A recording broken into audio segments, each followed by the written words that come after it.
my soul and the essence of the abyss together, feeling the world change around me as every stitch brought Galarian closer to the abyss. And it was here that even though you have no memory of it, I did the same to your soul. A researcher must not have any personal feelings for the subjects of their experiments. And yet, I find myself unable to remain completely detached from the world wound. I created it. I allowed it to be.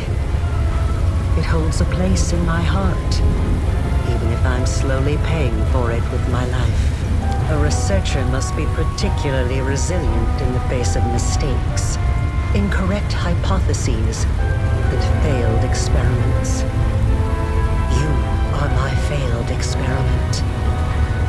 I think I'll feel some regret for ending your current life, but you can rest assured that such sentiments will not stop me. You're so adept at magic. Of course, I've been preparing for our meeting. And hopefully I've prepared well. Yes. And no.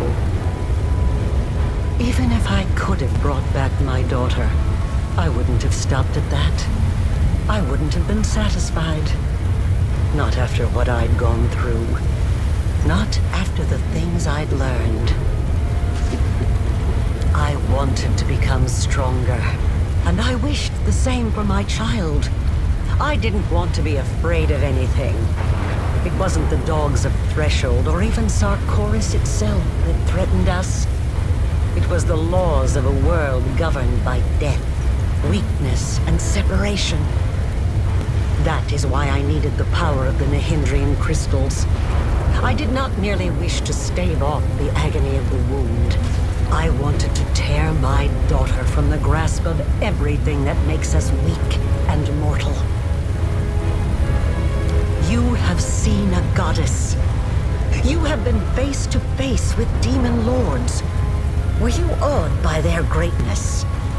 Do you enjoy living in a world where your entire life cycle has been predetermined?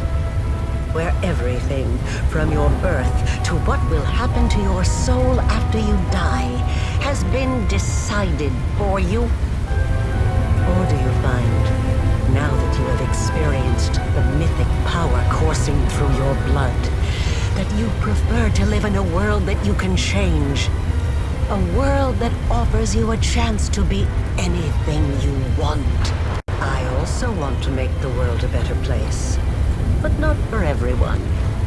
Only for the one person I care about.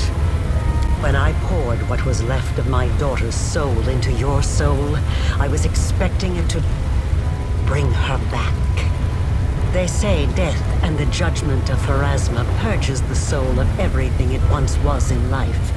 But this cannot be true. I have researched this subject meticulously and have collected enough evidence to prove that supernatural beings born from mortal souls can recall their past. Sometimes partially, sometimes fully. I watched you day and night waiting for it to happen.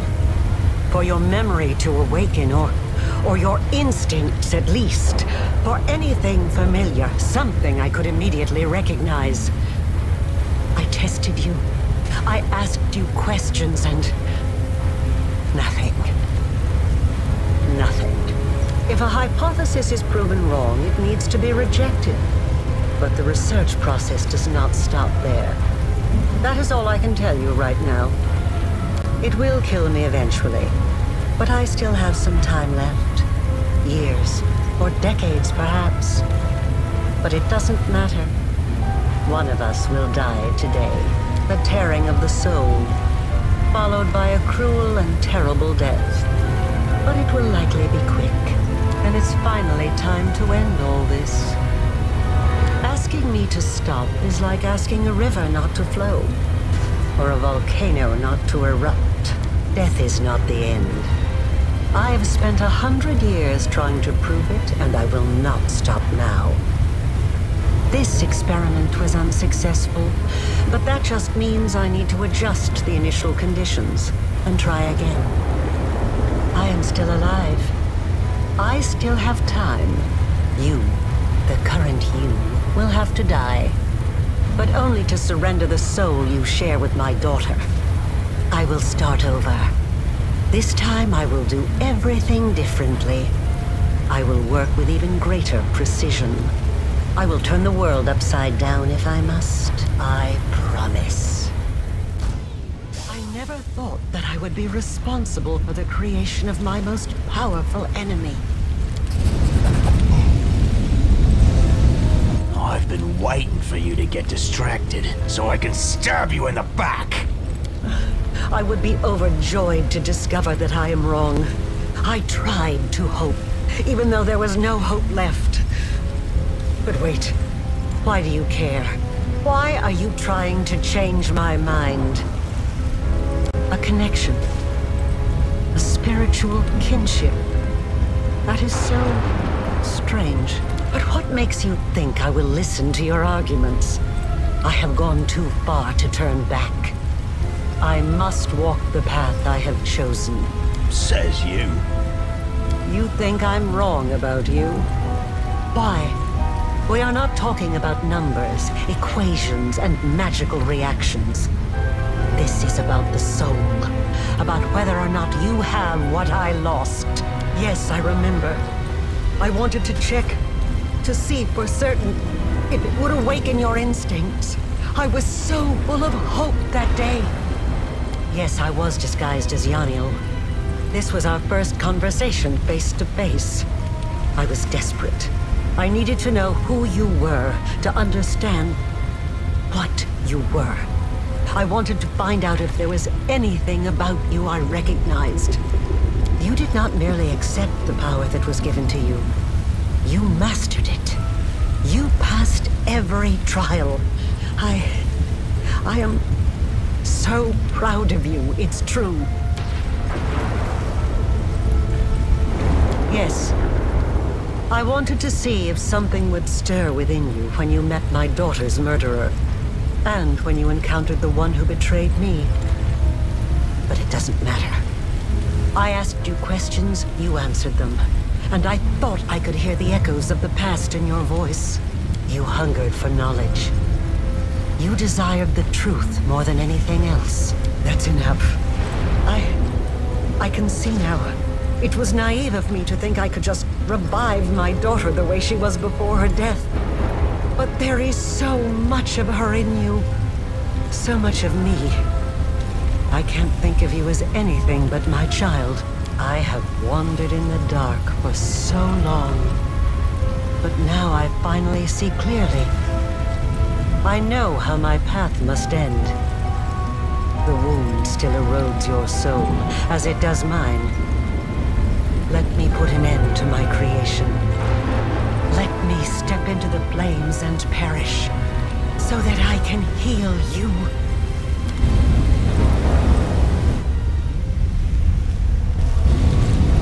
All these years, I've been playing a game with mortals and forces beyond mortal comprehension.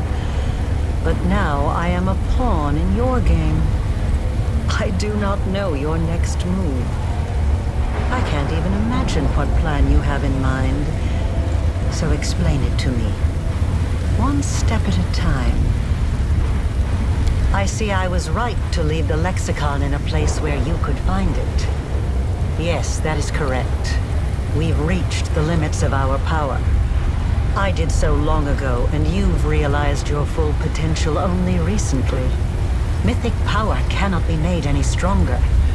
At least, I have not been able to do so successfully. That means we are now living on borrowed time, counting down the days until we die from the wound's influence. No, I have not. I haven't had the chance. It was in Canobris that I had my first chance to test the improved version of the Midnight Bolts against the Demon Lord Descari. The crystal dagger you found in Canobris was the first Nihindrian crystal that was procured in such a fashion. I gather that you know more about them than I do. Yes, I am sure that is the case. I have evidence from my experiments. The wound affects the material plane, poisoning it with the corruption of the abyss. But it also affects the abyss, bringing in a small amount of order and harmony from the material plane. The only reason it is not as apparent in the abyss is the presence of the demon lords. They hold near infinite power over their realms, and their existence staves off the wound's influence. Yes, indeed. The Sword of Valor was Iomede's banner before she passed the test of the Starstone and ascended to heaven. I've never studied the Sword of Valor. Perhaps I should have. It is a truly fascinating artifact, and the way it interacts with you is incredible. Could it have picked up the early signs of your nascent divinity? I do not know. It's unpredictable and dangerous, but all bold plans carry risk. What you propose might work. Whoever absorbs the power of a newly killed demon lord will inherit their realm in the abyss. If we throw in a connection to the wound, we will end up with something unique. You will have the power of a demigod and an abyssal realm that changes at your whim. Yes, your plan might work. I see no reason we shouldn't at least try. But how? There are only 3 demon lords whose realms are tied to the wound: Baphomet, Discari, and Nocticula. I doubt we'd be able to carry out a cunning murder of the Lady of Cunning and Murder. As for Baphomet and Discari, after the lessons you've taught them, they will never risk another engagement. They'll engage in clever maneuvers. They'll hide, but they won't face you in battle. They are bound to appear? I didn't know that. No wonder demon lords are so careful about choosing archpriests. Correct. And the Locust Lord still hasn't deprived me of his favor. He should have done that a long, long time ago. Yes, it is true. Baphomet outsmarted himself when he granted me power and patronage behind Discari's back. And I could summon them. No, it's still too much of a risk. The world wound is more than a rift. It has a life of its own. To accomplish the plan you have conceived, we would need to channel an immense current of power through it, all the way to the realms of the demon lords. It would be 100 times more difficult than simply closing the wound. It's remarkable that the worshippers of Kulura were able to discern this. Yes, you are correct. Such days do exist, but they occur very rarely, only once or twice a century at most. I can't run the full calculations right now, but I think you're right. This is the day when the wound is most malleable. We could shape it as easily as a master potter molds soft clay. I have one final question for you. Do you have a new Nahindrian crystal in your possession? Without one, this whole plan is doomed. Unless, of course, you happen to have a midnight bolt. If so, we can procure a crystal right now. They are Nocticula's weapon of choice. She infused the bolts with a small amount of her power, making them deadly to the Abyssal Lords. I've changed their properties so that if a demon lord is hit with a bolt, their blood and life force will form a new Nahindrian crystal. Prior to my alterations, the crystals would only form inside the bodies of the demon lords that were slain in the abyss. A process that took centuries. Then let us begin. I do love interesting challenges. Discari, Lord of the Locust Host, Aurilu Vorlesh calls to you, as I once called before from within these very walls. I am the first of your servants, and I summon you. Come, Baphomet, Lord of beasts and labyrinths, heed the voice of Aurilu the Witch. You accepted me into the ranks of your servants, and I summon you now as the first among them. Come, come, come. Come! How curious. The Gnats have decided to set a trap for me. You have spun out your betrayal like an intricate web, but it will take more than that to bring down the hunger of the Abyss. First, my daughter failed me, and now my chosen mortal favorite does the same. Arilu, do you not see that this alliance with your mortal creation will give you nothing? You could have served the greatest of masters, yet you chose to be the puppet of your own creation. Enough, Baphomet! You are wasting your time on words when the time for words has long passed. We shall fight those who have challenged us and obliterate them. Daskari has spoken. You are correct. I am a threat. And once I'm finished with you, my scythe will sweep across your world, starting with the allies you've brought here. You believe yourselves to be our masters. You think you will be our doom. But you've never been anything more than a source of power. We will drain this source to the last drop. Beg me to stop.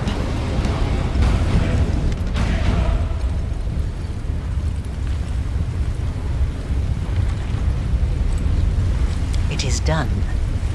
The road to greatness lies ahead. All that remains is for you to use a crystal.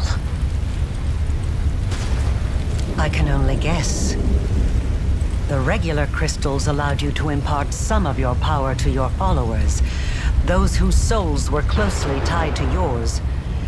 It is likely that an improved crystal would let you endow your companions with a small amount of the demigod-like power you are about to receive. The wound will eventually destroy my soul. I will never be truly healed. But I have no regrets. I achieved everything I wanted and more. Yes, let it be so. Venture into eternity, child, and I'll gladly live out my time watching your ascension.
And what of me, the writer of these words? The half-demon witch known as the architect of the world wound. I was defeated. The victor spared my life in a gesture that was not quite a boon, not quite charity. I was left without hope, without a chance of finding a purpose again. I lived out my remaining days in an isolated cottage, far from everyone, needed by none, discovered by none. I have recounted the story of my life for you, Pharasma, Lady of Graves. Not only of my life, but of the Commander's also. I believed the tale of such an illustrious figure would pique even a goddess's curiosity. Now you know everything. I await your verdict, Goddess.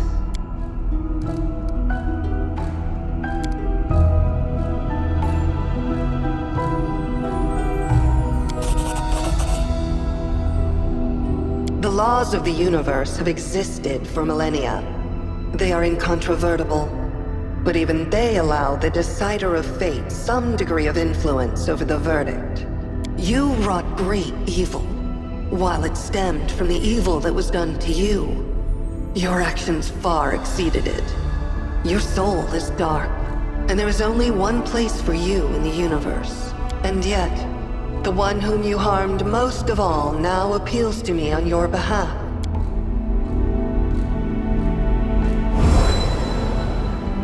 I shall send you to the Maelstrom, the plane on the edge of the world. A place to which the gods' gazes do not stray. There you will find yourself. Or you will perish in the whirlwind of chaos that is your soul. So be it. Now you, the mortal who has risen so high as to stand boldly in the presence of the goddess of fate, you have done the impossible, and you will be remembered as long as this universe exists. Go, live out the rest of your life. I look forward to tales of your future deeds.